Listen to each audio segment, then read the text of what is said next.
You may have seen a video before on the world's tallest or fastest roller coasters, but in this video I wanted to put a different spin on it. How about take the fastest and tallest roller coaster from each decade, starting with 1960.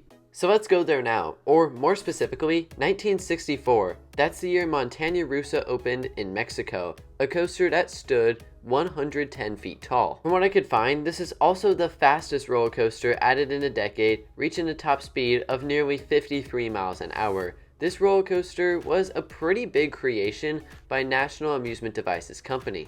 Looking at it now, it's amazing that a 52 mile an hour, 110 foot tall, 4,000 foot long, Mobius Loop wooden roller coaster only cost $600,000.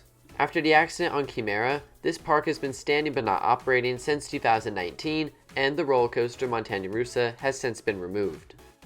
Moving on to the 1970s, the tallest roller coaster from that decade is Montezuma's Revenge at Knott's Berry Farm.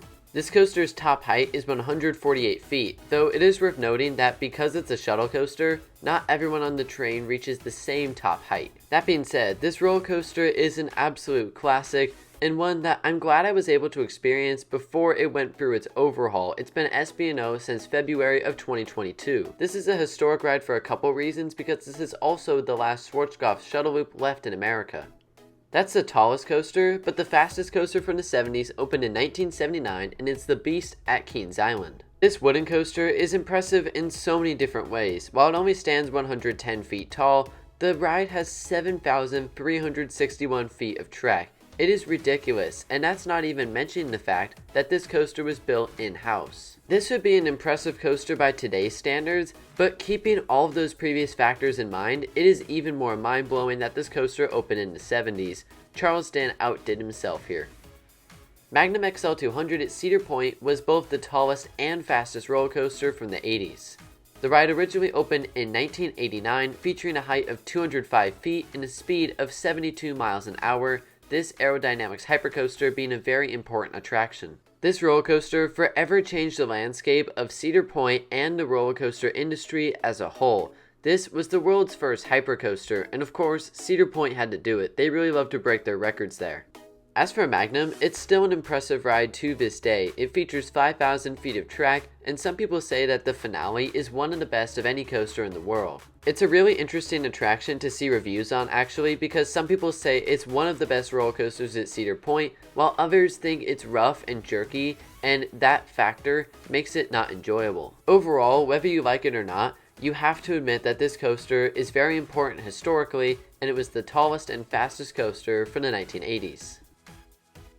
Next up, we have another coaster that has both records, that being Superman the Escape at Six Flags Magic Mountain, which originally opened in 1997. That is, it opened to the public in 1997. Some would say it opened in 1996 because that's when pass holders got to ride it, but because of delays, that was the only opportunity people had to ride it in 1996. This coaster's height is 415 feet in the air, and the speed is 100 miles an hour. Now, again, like Montezuma's Revenge, you're not going to reach the same height every ride because it's a shuttle coaster. Even if you don't reach that full height every time, you're still going to be dropping 300 feet and experiencing that 100 mile an hour top speed.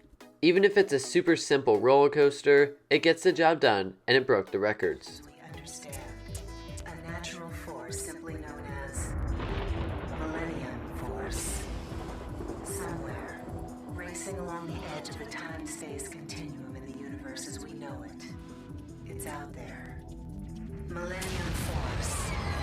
The future is riding on it.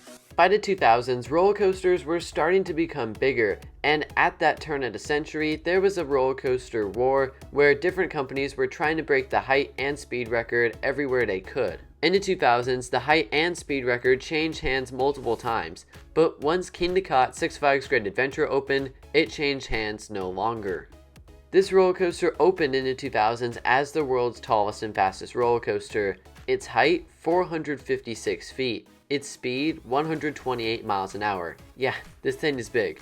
Kingda Ka still holds the record as the world's tallest roller coaster, but its speed record has since been surpassed by a coaster we'll talk about in just a few moments. Kingda Ka also has 3,118 feet of track.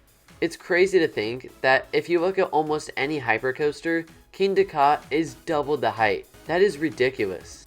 I wish I could go back and tell someone in the 1960s that there would be a roller coaster one day that reached these heights and reached these speeds. I want to see what their reactions would be. Europe's tallest and fastest roller coaster was added in 2017 at Ferrariland, and it is called Red Force. This is another Intamin launch coaster, very similar to Kingda Ka. This wasn't the fastest coaster added in the 2010s, but it was the tallest worldwide with a height of 367 feet. Ferrariland is the sister park to PortAventura next door, and it's a pretty small park, but it's a good thing they have this roller coaster because A, it's their icon, and B, it absolutely towers over the park.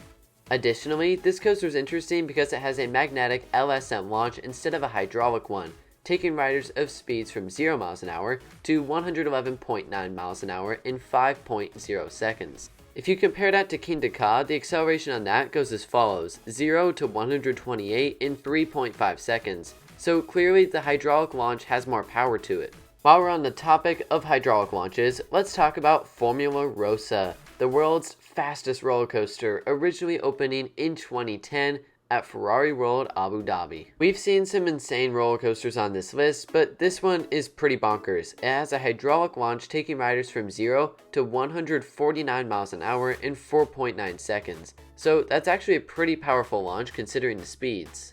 Interestingly, this coaster doesn't even crack the 200-foot barrier. Its top height is 170 feet, but instead they use that money to make it a lawn layout, 6,804.5 feet of track to be exact. If I had to pick, I would definitely prefer a lawn layout in comparison to a really tall height.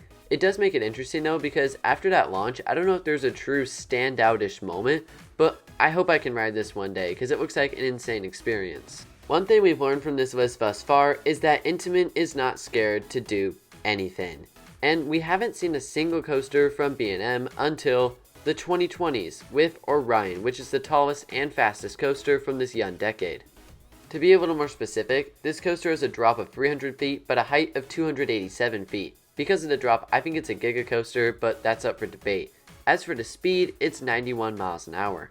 Some say this is one of the weaker giga coasters, but regardless, it's still a giga coaster. And this coaster features 5,321 feet of track. It was really a perfect addition to Kings Island in my opinion.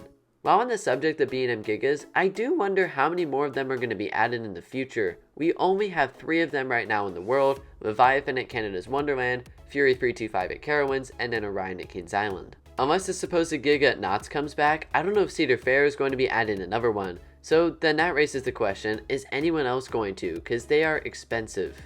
I also doubt Six Flags is going to be willing to splurge for a coaster like this, so maybe Herschend? Otherwise, I'm not sure. Let me know in the comments. If another B&M Giga is going to be added, who's getting it? Speculation over for now. That's going to do it for the tallest and fastest roller coaster from each decade since 1960. If you enjoyed this video, I would really appreciate it if you consider giving it a like and maybe even subscribing to the channel if you aren't already. With that being said, thank you all so much for taking the time to watch this video, and I'll see you next time.